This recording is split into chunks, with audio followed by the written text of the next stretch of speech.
Pray that you would bless our time of study, Lord. I just pray that you would teach us with your word, show us example, help us to learn from the mistakes and the successes of others that we see in your word in order to strengthen our walk with you. Just pray that you would just give us clear hearts, peaceful minds to study your word tonight. Amen. Okay, so we are going to be in Judges chapter 13, 14, 15, and 16 tonight, if all goes well. So we're going to be hopefully cruising through this section. So Samson, who we're studying about tonight, is the last of the judges that are brought before us in the book of Judges. He is the most written about judge of all, unless you count unless you count Samuel in the book of Samuel, who is a judge of Israel, but he is not brought before us in the book of Judges. Interestingly, Samuel and Samson were very likely contemporaries in the time and place that they lived in Israel. As we're looking at this 40-year period of oppression by the Philistines that we're going to read about tonight, this is the same 40-year period, or at least the end of it, that Eli was high priest over Israel, or priest over Israel, and his sons were also priests over Israel, and the young boy Samuel is brought into the tabernacle to minister to the Lord in Shiloh as well. So we don't really have any reason to think that Samson and Samuel knew each other, but it's interesting to see that there is very likely somewhat of an overlap. A lot of scholars believe that Samson would have been somewhere around 15 to 20 years old when Samuel was born and then subsequently brought into the tabernacle. So all of that being said, Samson is a very interesting character. In my opinion, he's the most interesting guy that we're going to see so far in the book of Judges. And the reason for that, in my eyes, is because Samson is a type or a picture of the people of Israel and their history. He, like the people of Israel, are chosen and set apart by God from the time of conception to be holy to him. We'll get into that a little bit later on, but it's the same way that the Israelites were chosen and set apart by God from the time that he called Abraham out of Ur of the Chaldees to be the father of his people Israel. Samson is a Nazirite from the time of conception because his mother was put under those restrictions by the angel of the Lord as well. Both Samson and the people of Israel are intended to be set apart, holy, which holy means set apart basically, but they are to be a example of set apartness to God. And so they are given a large amount of rules from the very beginning about how they are to live before their God. And Samson is also a beautiful picture of Israel in the sense that he has all of these rules and he breaks every single one of them constantly. He falls away from God. He is powerful without a counselor.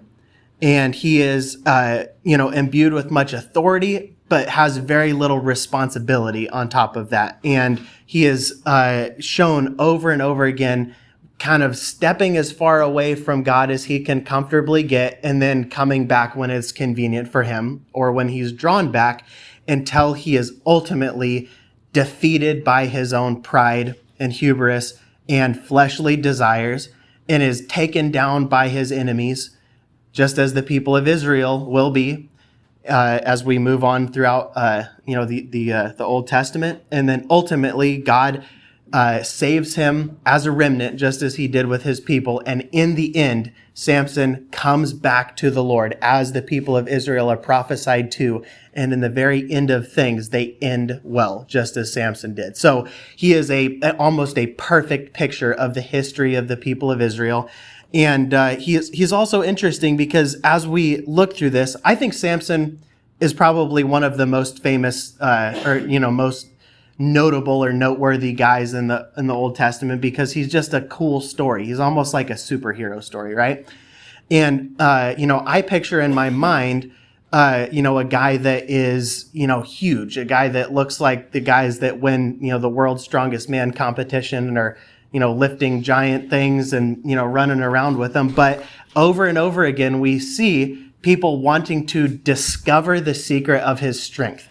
So if he was a very obviously gigantic, huge, strong-looking guy, it's not very likely that everybody would constantly be bewildered by the secret of his strength. I think it's kind of likely that he may have been somewhat of an average-looking individual, and other, in the physical, besides the things that set him apart as a Nazirite, obviously, but he is come upon by the Holy Spirit 4 different times. And every time he's doing a feat of great strength that we see, except for one, he is clothed with the Holy Spirit. And when it's over, it almost seems like he has this feeling of like, what just happened to me? And so Samson, I think he's a very interesting a case study of somebody who is given much power and authority by God, but he does not have the accountability that he needs in his life. Samson never works with an army. He doesn't work with a group of men fighting alongside him. He's not shown with a single friend or a counselor or anybody that holds him accountable. He's only seen in the entire 20 years of his ministry praying to the Lord 2 times that are recorded for us. He seems to be somebody who is imbued with great authority, but not much relationship with the Lord. So it's a very interesting thing to see. With all that being said, kind of the groundwork, I'm just going to go ahead and start in chapter 13. Says that the people of Israel, luckily this is the last time we get to read this in the book, the people of Israel again did what was evil in the sight of the Lord. So the Lord gave them into the hand of the Philistines for 40 years. So this is the period of oppression that both Samson, Eli, and Samuel, and then ultimately the kings will be trying to bring the people of Israel out from under. The Philistines have 5 major cities that they mostly live in.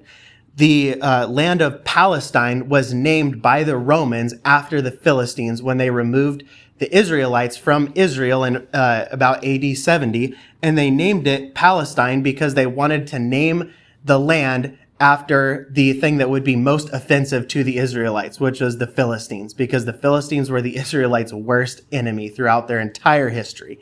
We're going to see a lot about the Philistines as we get into the book of 1st and 2nd Samuel and on into the Kings. It's the Philistines who have the giants that fight alongside them. And interestingly, even though those giants almost surely were living in this day and age, the giants didn't seem to have any interest in coming out and fighting against Samson, which is very interesting to me, because if I was a giant, I would be interested in maybe fighting somebody that had a chance against me just to see. But we don't see any mention of the giants, even though over and over and over again, Samson is terrorizing the places where the giants live.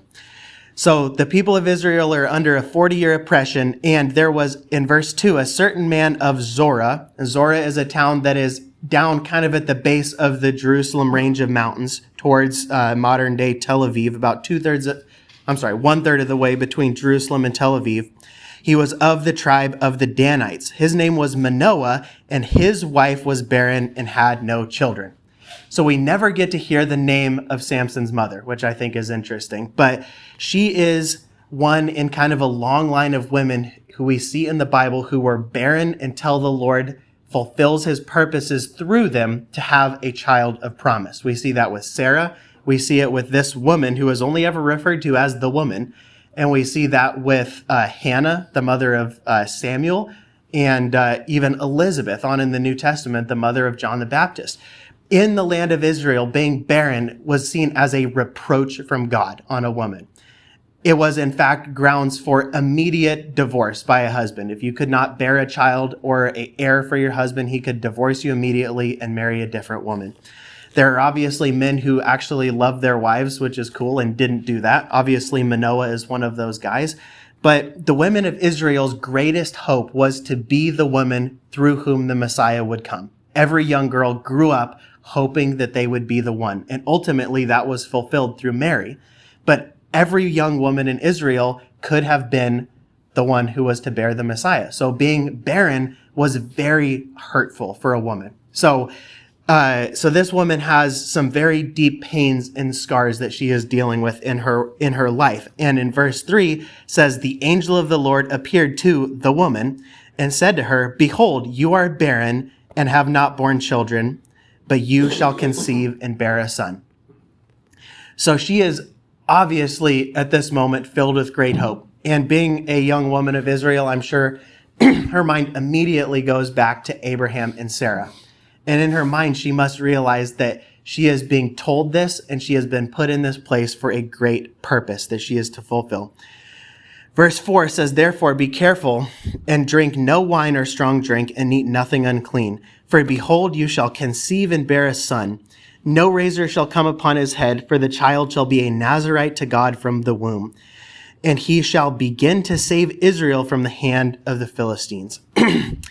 So if anybody's interested in reading about the law of the Nazirite, it is in the book of Numbers, chapter 6. I'm not going to go through the whole thing tonight because I'm not going to add a whole nother chapter of reading to what we've got to do here. But basically, the Nazirite was to be completely set apart from the normal things of the world. He was to not drink any wine or strong drink. He could not touch a vine of, a grapevine. He could not eat grapes. He couldn't eat the skin of grapes. Which when I read that, I wonder why anybody would be tempted to eat the skin of grapes. Personally, I would not. But, he's not allowed to even eat raisins. Basically, anything that comes forth from the vine, he is to be completely separate from it. He is to drink no strong drink. He is not to cut his beard or his hair. Any hair on his body is not to be cut. He is not to touch any dead body or any dead thing. He is to be completely clean and set apart.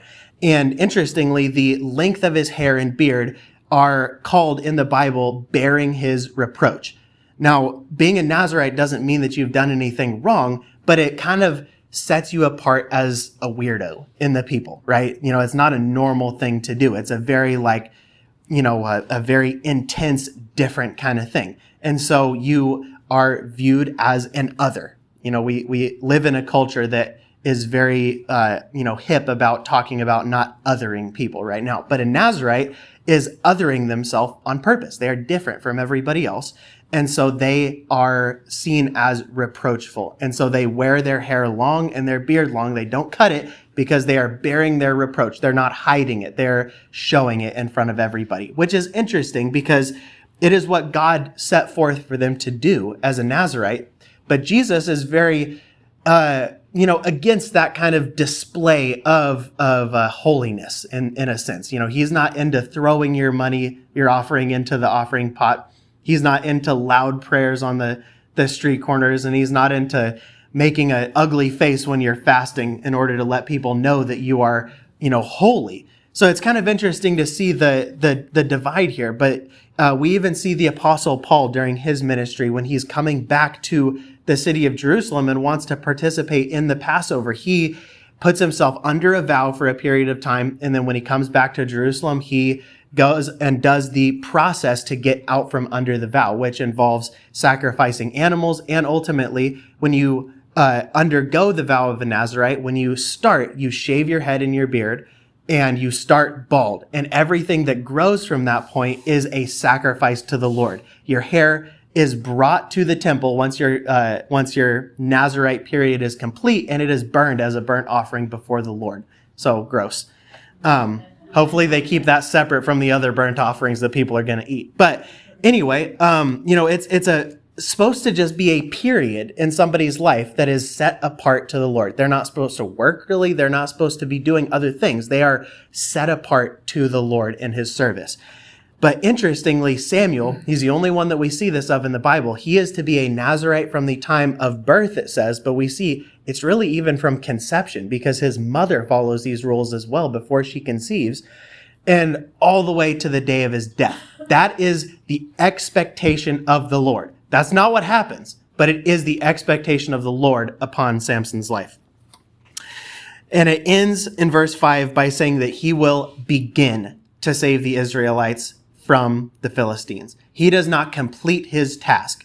I don't know whether that was the preordained will of God or whether the Lord knew that Samson would become a man of the flesh and that he would fail and that the job would have to be completed by others. That's not completely clear to me, but the Lord is clear one way or the other that he will not complete the saving of Israel from the Philistines, but he will begin it.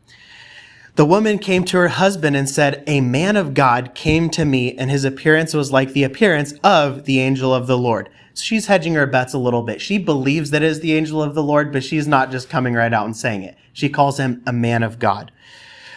His appearance was as the angel of the Lord, very awesome. I did not ask him where he was from, and he did not tell me his name.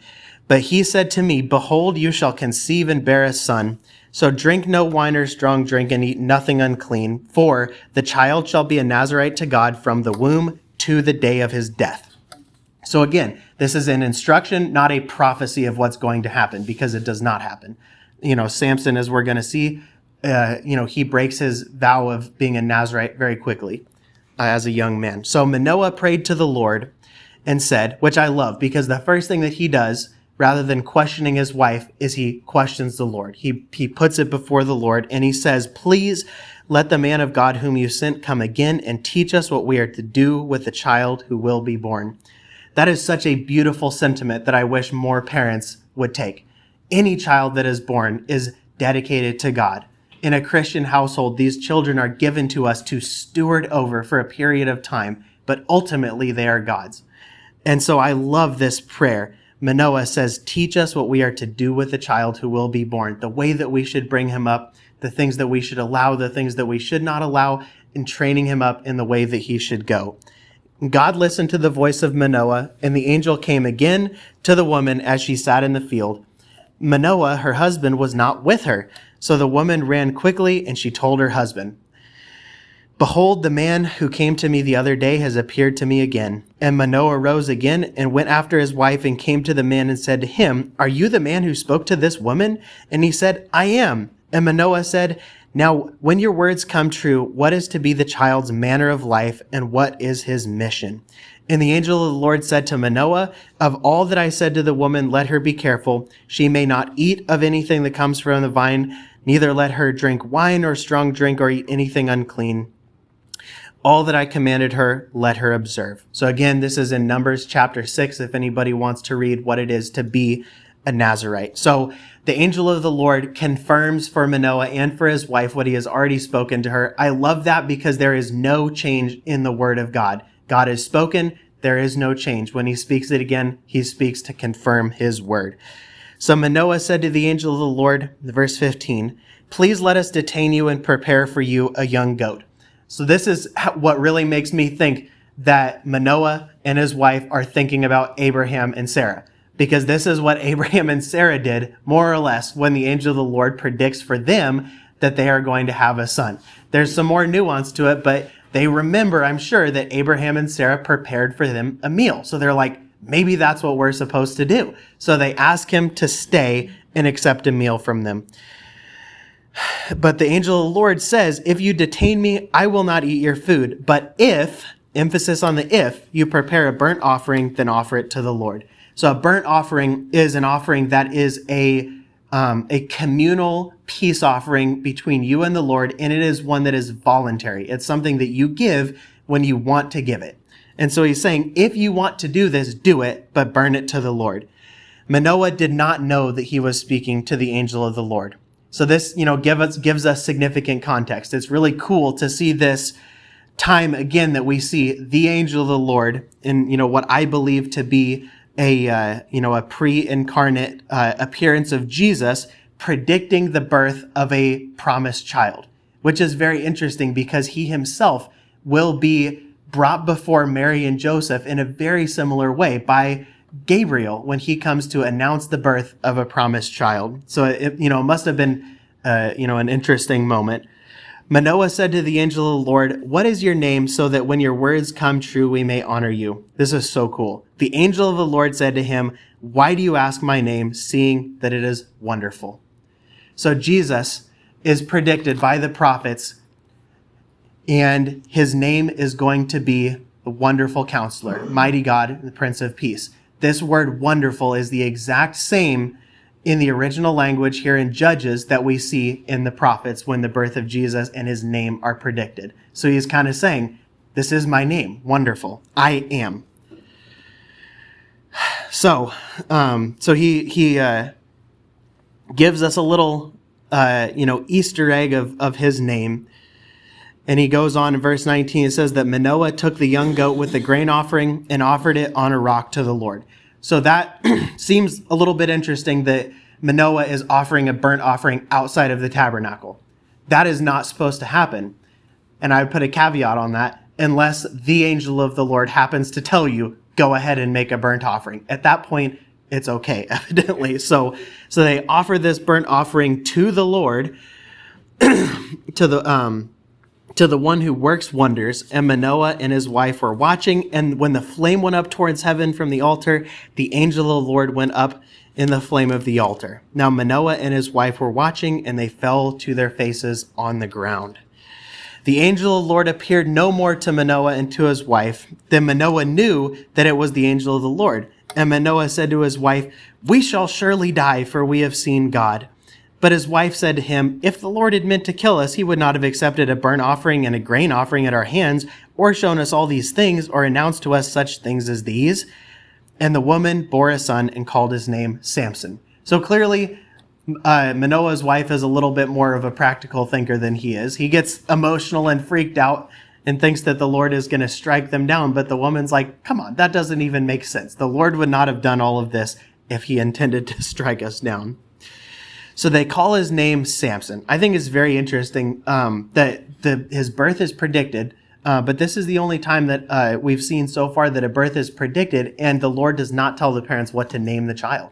They get to choose, which I think is very interesting. So they name him Samson, and the young man grew, and the Lord blessed him, and the Spirit of the Lord began to stir him in Mahandan between Zorah and Eshtaol. So the Spirit of the Lord is working on Samson even as a young man. As he grows, obviously his hair will be getting very long. Once he becomes a young man, his beard will be getting long as well. It's more common than not for the people of this land to have dark, raven-colored black hair. So he must have been a striking figure as he grew. It's just very interesting to picture what all of this must have been and what the Spirit of the Lord was doing inside of him. So chapter 14, verse 1, that Samson went down to Timnah. So that's an interesting thing right off the bat. Timnah is the most famous wine producing area in the land of Israel at this time. It was the land of vineyards.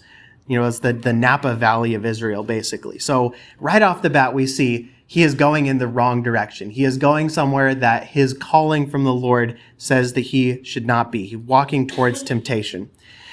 At Timnah, he saw one of the daughters of the Philistines, and he came up and told his father and mother, "I saw one of the daughters of the Philistines at Timnah. Now get her for me as my wife." But his father and mother said to him, "Is there no woman among the daughters of your relatives or among our people that you must go take a wife from the uncircumcised Philistines?" But Samson said to his father, "Get her for me, for she is right in my eyes." Again, an interesting picture of the history of the people of Israel. Seeing something that is right in their own eyes, turning aside from the law of the Lord and grabbing what they feel is right in their own eyes. His father and mother, however, did not know that it was from the Lord, for he was seeking an opportunity against the Philistines. At that time, the Philistines ruled over Israel. So Samson went down with his father and mother to Timnah, and they came to the vineyards of Timnah, and behold, a young lion came towards him roaring. And the Spirit of the Lord rushed upon him, and although he had nothing in his hands, he tore the lion in pieces as you tear a young goat. So in this culture, when they were sacrificing a young goat or even to roast on the spit, evidently these young goats were tender enough that once you removed the guts, you could grab between the back legs and just pull them apart. And so that's what it's saying that Samson did essentially, was he tore this lion in half, limb from limb, which is an interesting picture. But he did not tell his father or mother what he had done. So it seems that this moment in which the Spirit of the Lord came and moved upon him, it kind of scared him, because he did not even want to tell his mother and father what happened, because I assume he thinks nobody would even believe him if he told them.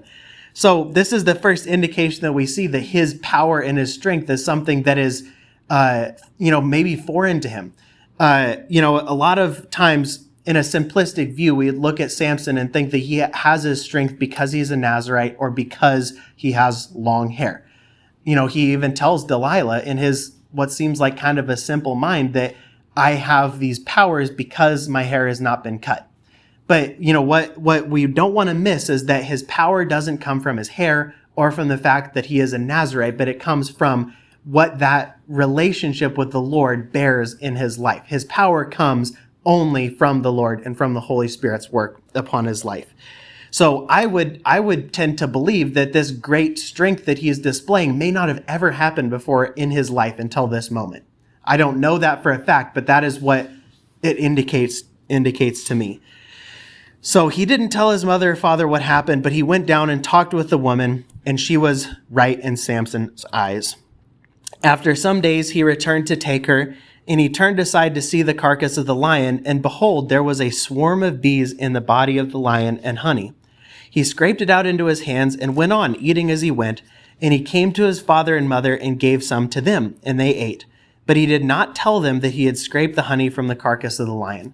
So now, that seems pretty messed up to me, just because it's gross. But for them, it's even worse because he has made his mother and father ritually unclean without them even knowing.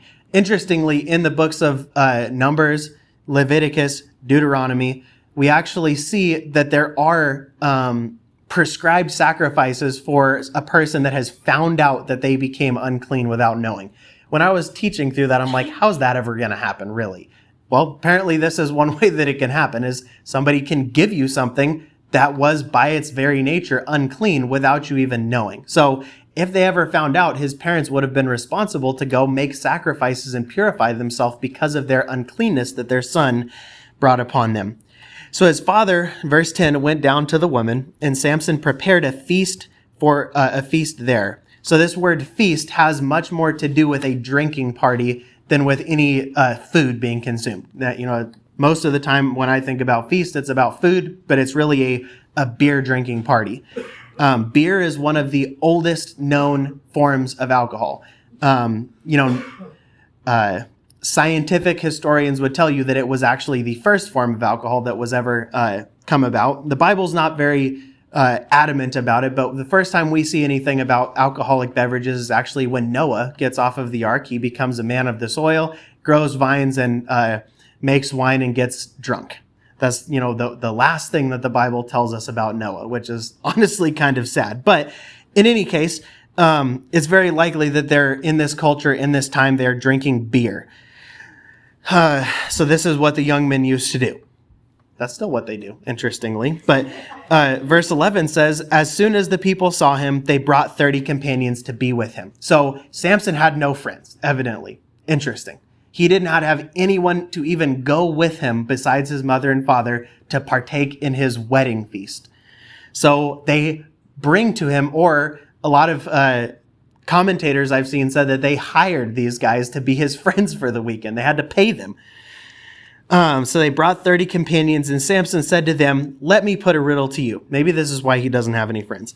If you can tell me what it is within 7 days of the feast and find out, then I will give you 30 linen garments and 30 changes of clothes, which to us does not sound like that big of a deal. But in these days, clothing in some circumstances were worth more than gold and silver. Cloth and clothing were very expensive, and one of the most highly prized trade commodities that you could come by. But if you cannot tell me what the riddle is, then you shall give me 30 linen garments and 30 changes of clothes. And they said to him, put your riddle that we may hear it. And he said to them, out of the eater came something sweet, and out of this, something to eat, and out of the strong came something sweet. And in 3 days they could not solve the riddle. On the 4th day they said to Samson's wife, entice your husband to tell us what the riddle is, lest we burn you and your father's house with fire. Have you invited him here to impoverish us? And Samson's wife wept over him and said, you only hate me, you do not love me.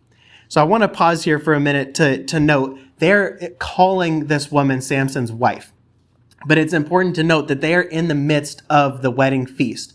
And once the wedding feast starts, they call the bride and groom husband and wife, but there has been no consummation of the marriage yet. That does not happen until after the 7 days of the feast. So they are not living together. They have not truly become husband and wife in the eyes of the Lord yet, interestingly. But they call her his wife. So he said to her, Behold, I have not even told my father nor my mother. Shall I tell you? But she wept before him the 7 days that their feast lasted. And on the seventh day he told her, because she pressed him hard. Then she told the riddle to her people, and the men of the city said to him on the seventh day before the sun was down, what is sweeter than honey, and what is stronger than a lion? And he said to them, if you had not plowed with my heifer, then you would not have found out my riddle. Ouch. So evidently, Samson is not very happy with his new wife. So in this moment, the Spirit of the Lord rushed upon him, and he went down to Ashkelon, which was one of the 5 cities of the Philistines, and struck down 30 men and took their spoil and gave garments to those who had told the riddle. In hot anger, he went back to his father's house, and Samson's wife was given to his companion who had been his best man. So it seems that the father figured as long as he's already paid for the wedding feast and it's gone on to this point that the daughter may as well get married. So she is given to what it says is his companion who had been his best man, but is one of these 30 guys who had just been hired to, have fun with him at his wedding. So after some days at the time of wheat harvest, Samson went to visit his wife with a young goat. So it seems that this is pretty soon after this wedding feast had happened and he had had time to cool down and was not as angry anymore. He went to visit his wife and said, I will go into my wife in the chamber. So in other words, he wants to consummate their marriage and he wants to probably take her home with him as his wife because he still believes that she and him are going to be husband and wife at this point. The father says to her, I really thought that you utterly hated her, so I gave her to your companion. Is not her younger sister more beautiful than she? Please take her instead. So it's almost for sure that this woman's father didn't know why Samson left the party, right? Ashkelon's a decent way away from where they're getting married. And, they didn't see on the news the next morning that 30 travelers were killed and robbed for their clothing. He probably didn't really know what happened. And in his eyes, he probably thought that Samson had changed his mind, had despised this woman who he was going to marry, and took off before the marriage was official. So he gave the woman to another man. But so what he does to, I assume, get away from the wrath of Samson is offers his younger daughter instead of the older daughter. But Samson, verse 3, said to them, this time I shall be innocent in regard to the Philistines when I do them harm. This is a really interesting statement. What is the point of this story that we are reading? Because it seems pointless, right? It really does not make any sense. But it said earlier that the Lord was putting these things on Samson's heart in order to kind of put a schism between him and the people of the Philistines. Anyway,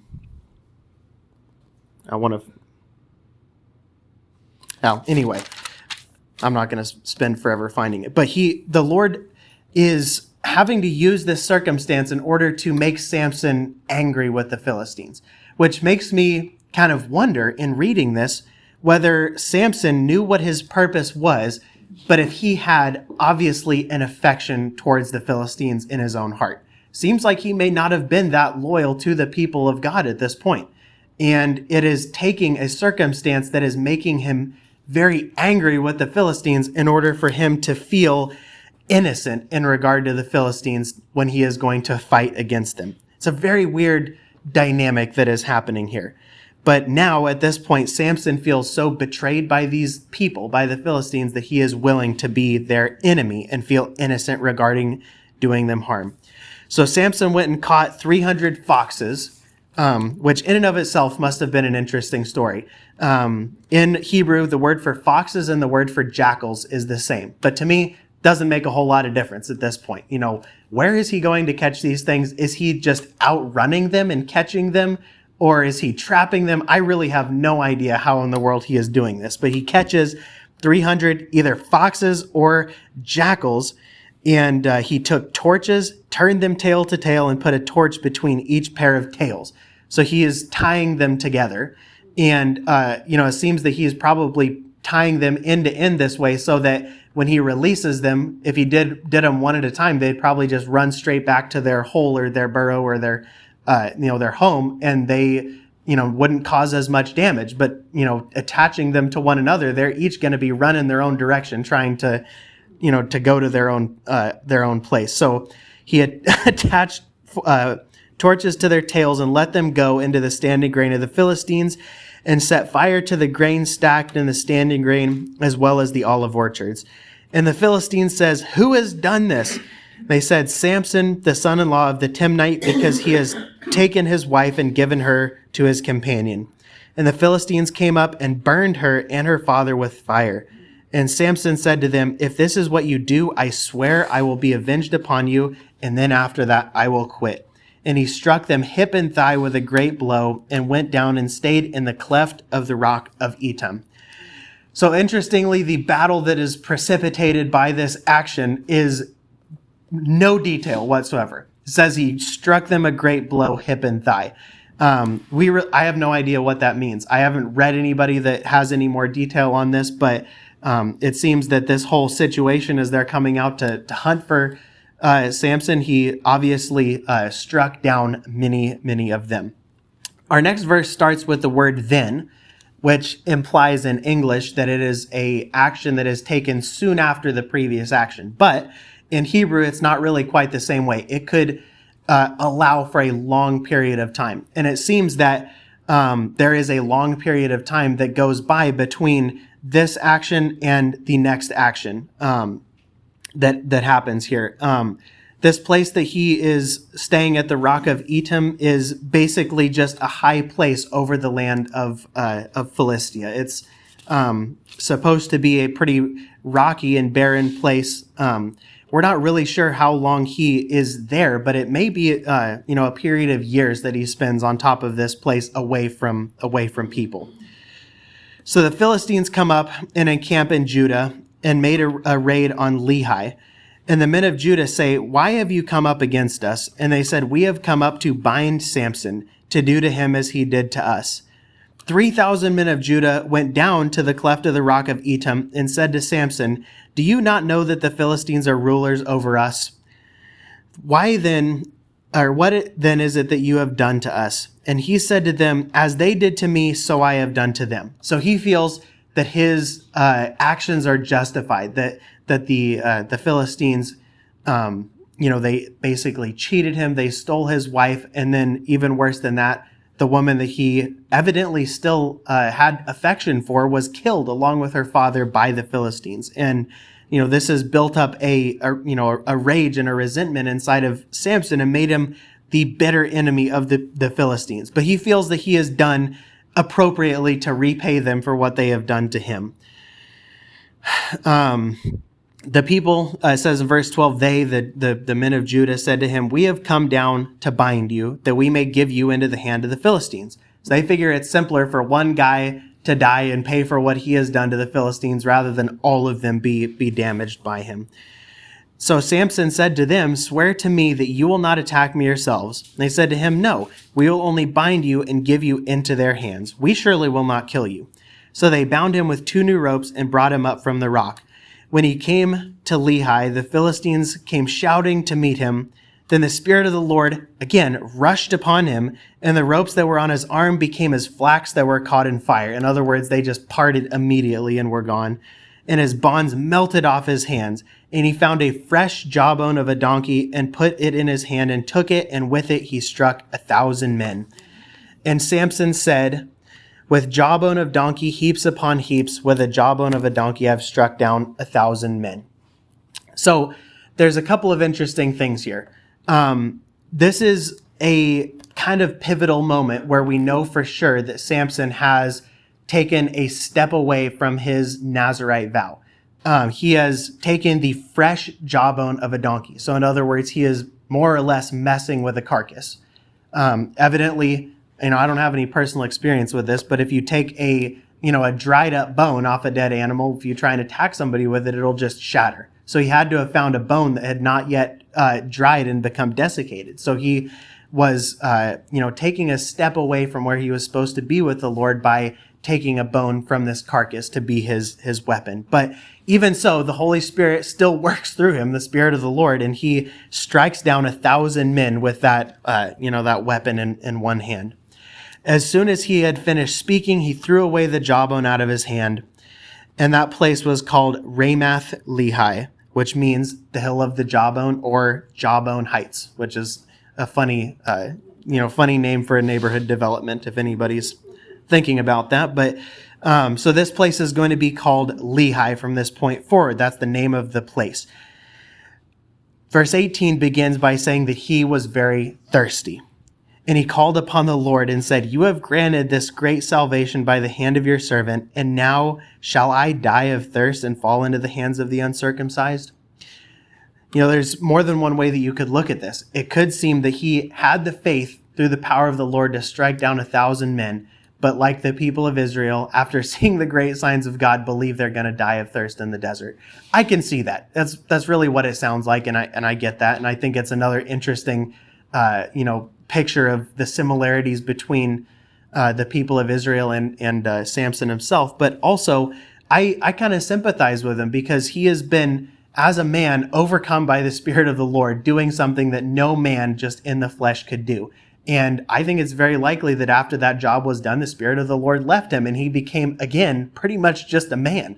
And I imagine after battling 1,000 men and the Spirit of the Lord leaves you, you would be like, oh my gosh, I think I'm going to die. Can you imagine what that would feel like? And so, I have some sympathy for Samson in this. Maybe it's just my flesh commiserating with his flesh, but he feels that he is going to die of thirst after this battle. Verse 19 says that God split open a hollow place that is at Lehi. Some translations say that a little bit different. It makes it sound like the water was coming from the jawbone of the donkey, but that's not what it is. It's in the place of Lehi that was named after the jawbone. Water came out from it. So again, very similar situation between Samson and the people of Israel in the desert.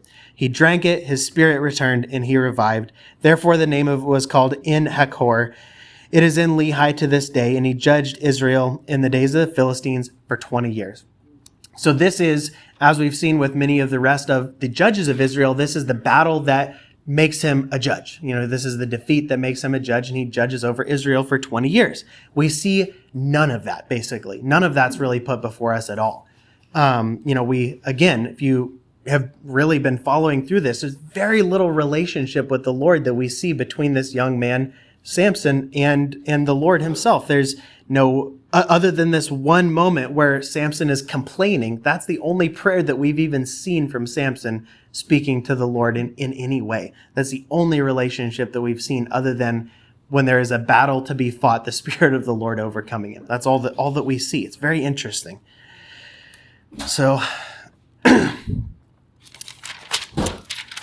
chapter 16, Samson goes down to Gaza. We have no idea how long has gone by, but I tend to think that this is actually very close to the end of Samson's ministry as a judge over Israel, because his judgeship, again, as all the others does, ends with his death, and his death is coming up. This kind of interlude in Gaza could be spaced out somewhere else, but I think it's close to the end of his judgeship in Israel. So he goes to Gaza, which again is one of the 5 cities of the Philistines. So he's again somewhere that it's questionable for him to be going in this direction. The Gazites were told, Samson has come here, and they surrounded the place and set an ambush for him all night at the gate of the city.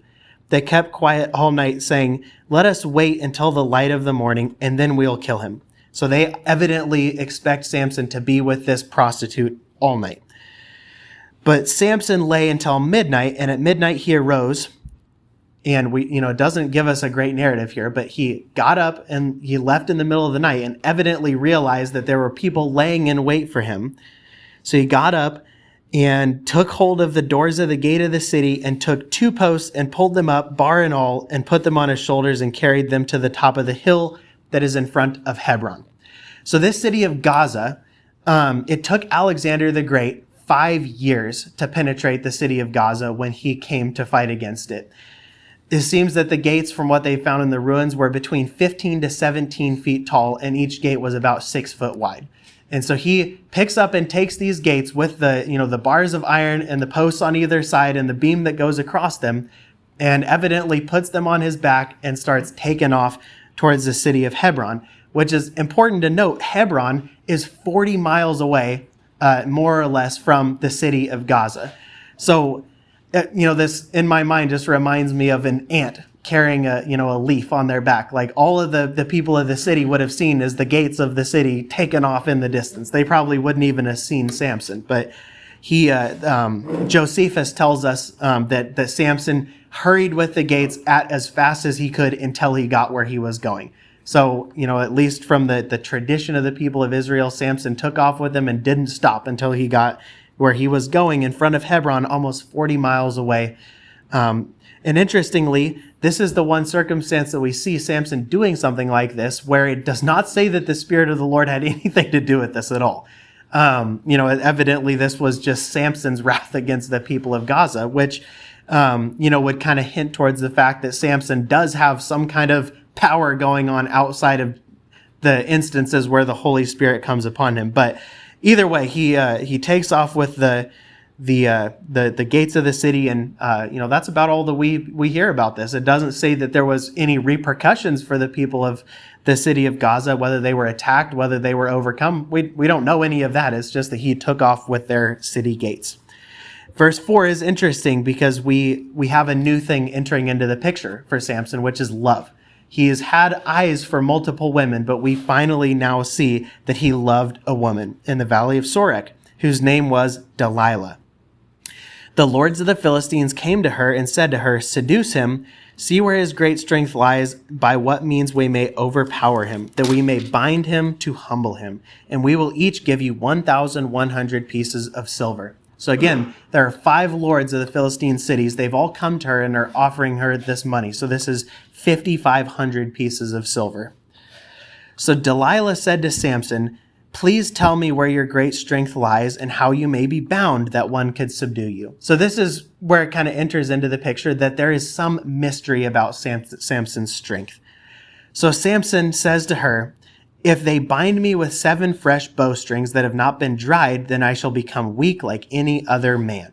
So Samson's kind of messing with her a little bit in this moment. There are a couple of different bands of warriors in this area that are kind of like the Navy SEALs or Delta Force that have, a very intense training and then kind of like an indoctrination ceremony. And for these, I believe it was the Hittite warriors, when they became a warrior, they would be symbolically bound with 7 bowstrings to show their loyalty to their brotherhood. And so Samson obviously knows this, and he's just kind of maybe jabbing at her a little bit because, evidently, she must have had some very strong charms in order to get Samson to love her and desire to be with her this much that it's clear she does not love him and that she has only bad motives in mind for him. But he remains in the situation anyway and is going to step by step walk away from the Lord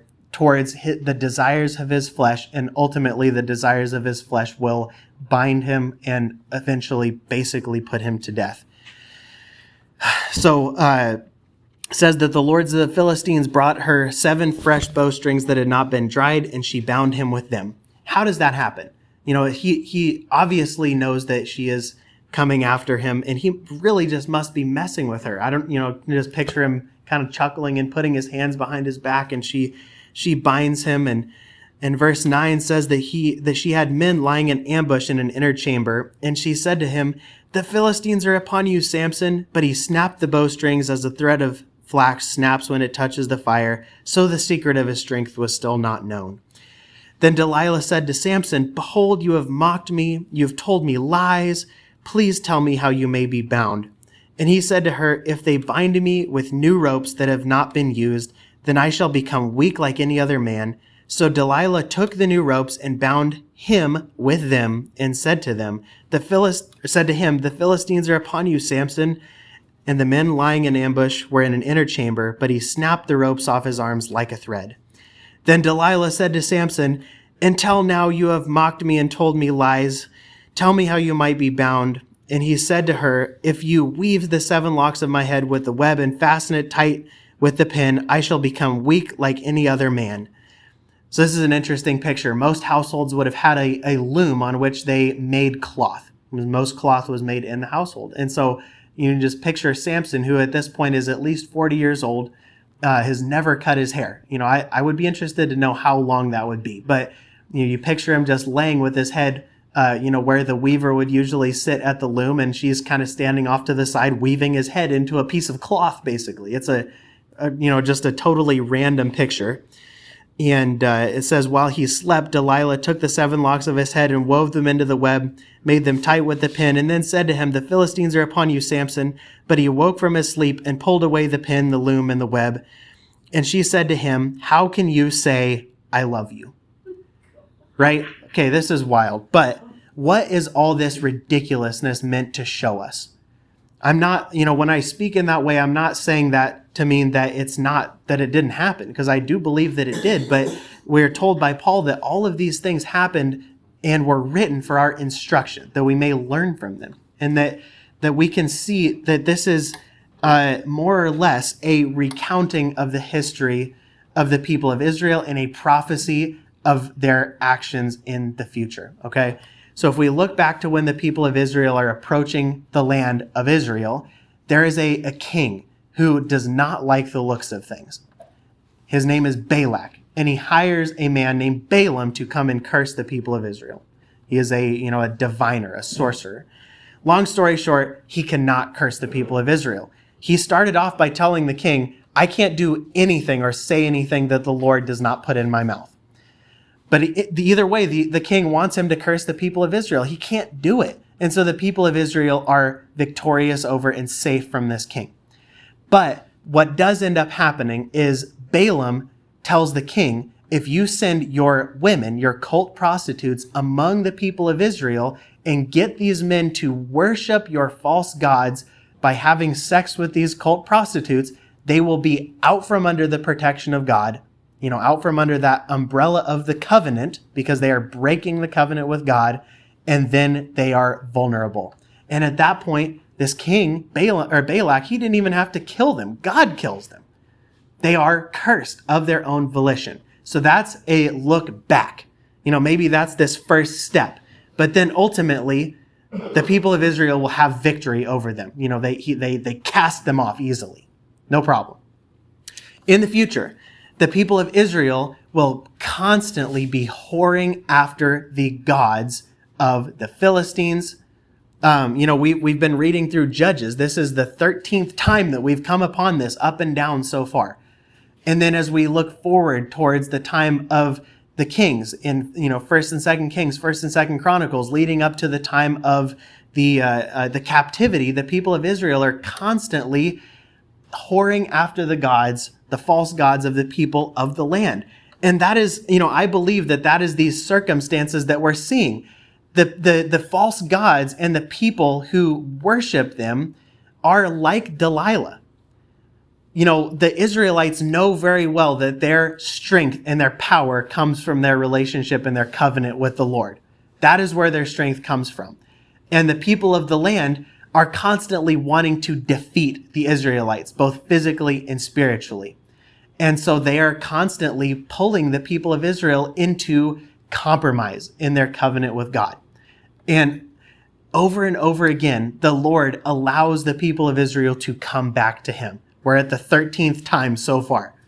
And it's going to be many more times after that. And, I believe that is these examples of Samson flirting with idolatry, flirting with sin with this woman, and flirting with giving her the ability to bind him. And yet, every time he is saved because he has not fully given himself over, because he's been telling her nonsense so far. He has not fully given himself over to her and to walking away from his vow with the Lord. But he's becoming closer. What do you notice? First, it's binding his hands with bowstrings. Then it's binding his hands with rope. And then it's weaving his hair into a garment, basically. He is getting closer and closer to the truth. And then ultimately, after she has, as it's going to say, vexed his soul to death. That's hilarious.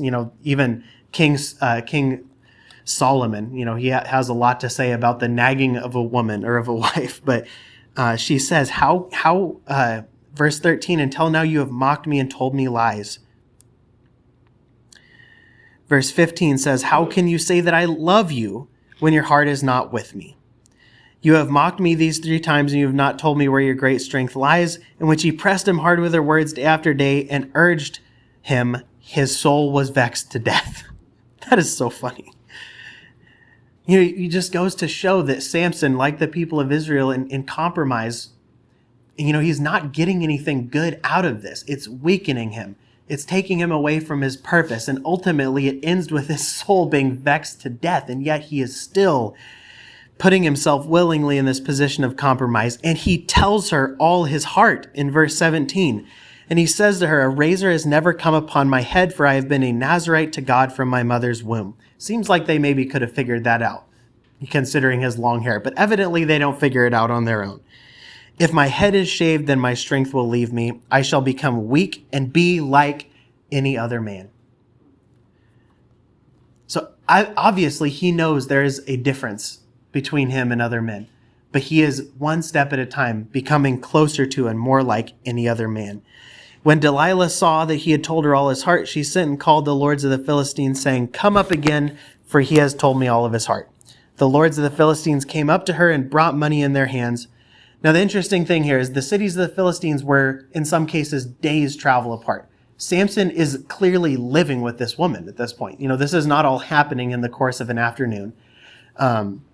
There's no way to quickly get from one place to the other. The fastest way is going to be on a horse. And yet she is sending messengers to the lords of these cities. They're sending messengers back to her. And, there's time intervening. Samson is living in compromise. He is living in a position that is pulling him away from the Lord.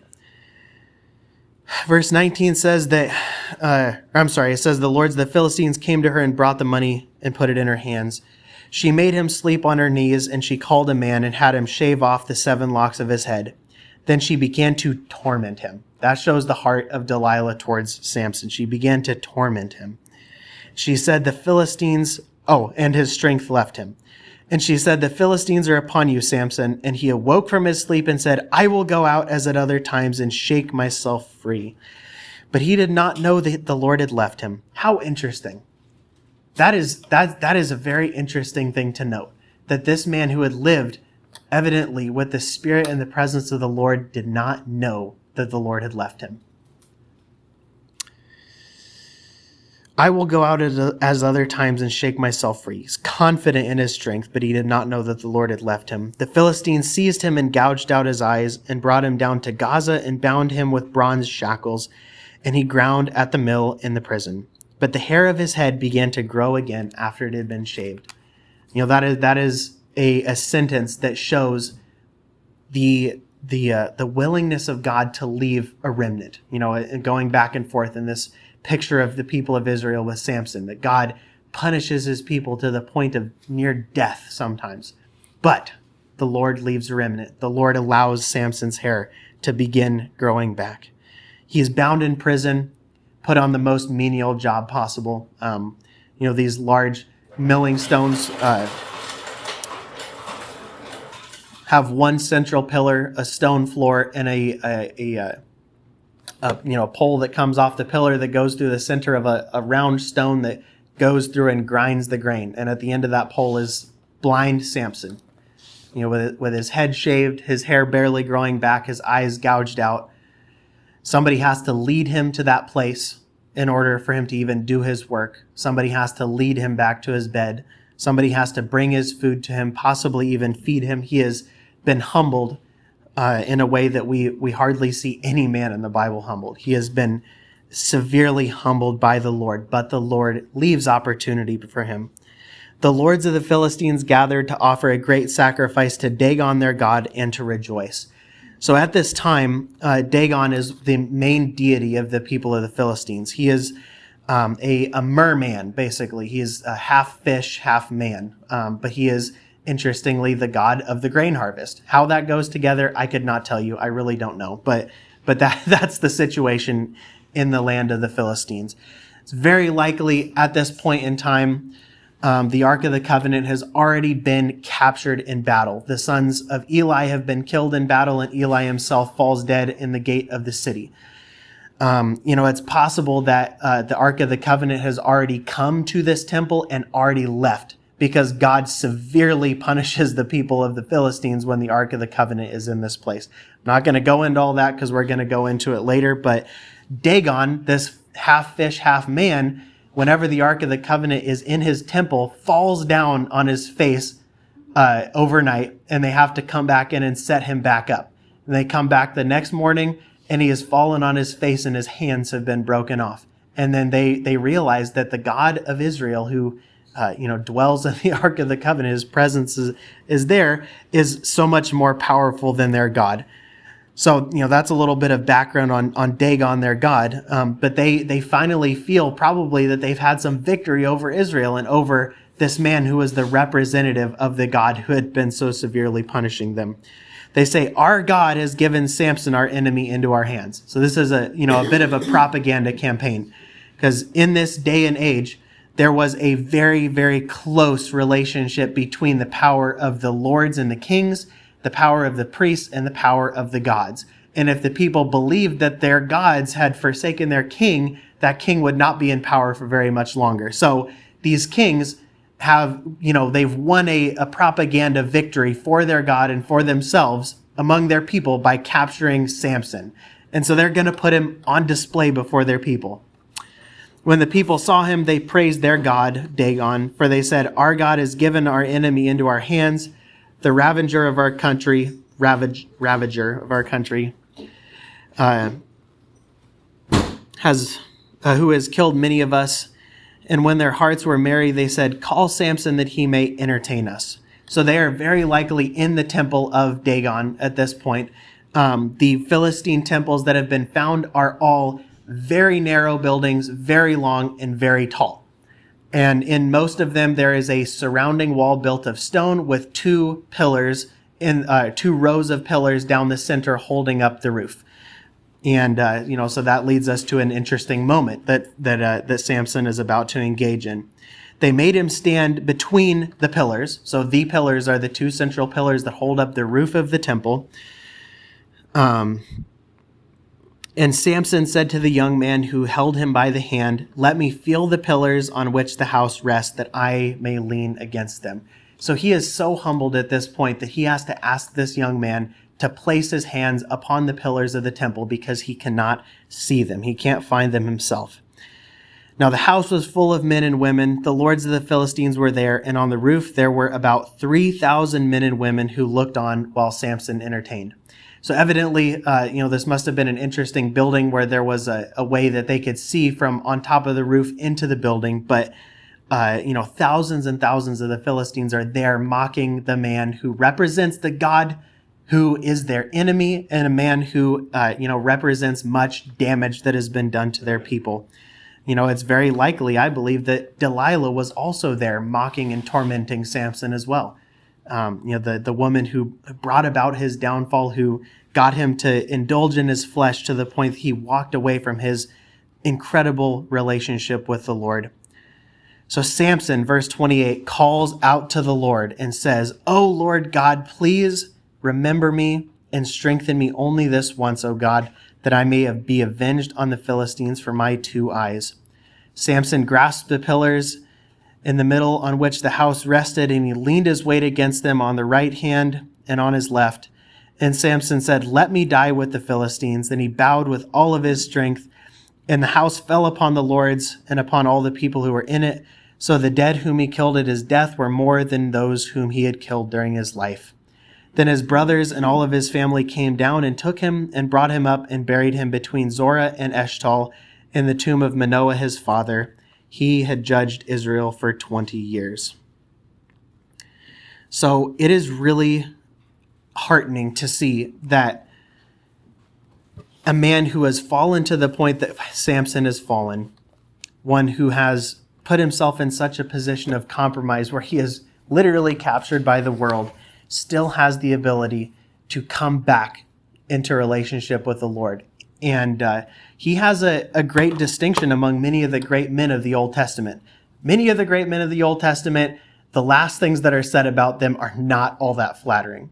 But Samson is, blessed in the fact that his last act is one that is celebrated by the Lord and put before us. And When we get to heaven, I believe he is a man who has backslidden for a time, but comes back into relationship with the Lord. And it's great for him that he has the ability to be a man who goes down in history as one who comes back to the Lord, like a prodigal son, and has victory over his enemies and over the enemies of the Lord. And it's an interesting, again, picture that we see that the people of the Lord ultimately will come back to him. There's some really interesting statistics that have been done by the Southern Baptist Convention. About 30 years ago, they did a worldwide survey of ethnic Jews, and there was 2,000 ethnic Jews that they found in the entire world that believed that Jesus was the Messiah and the Son of God. I'm sorry, at this point, this is 50 years ago. I believe it's around 1970.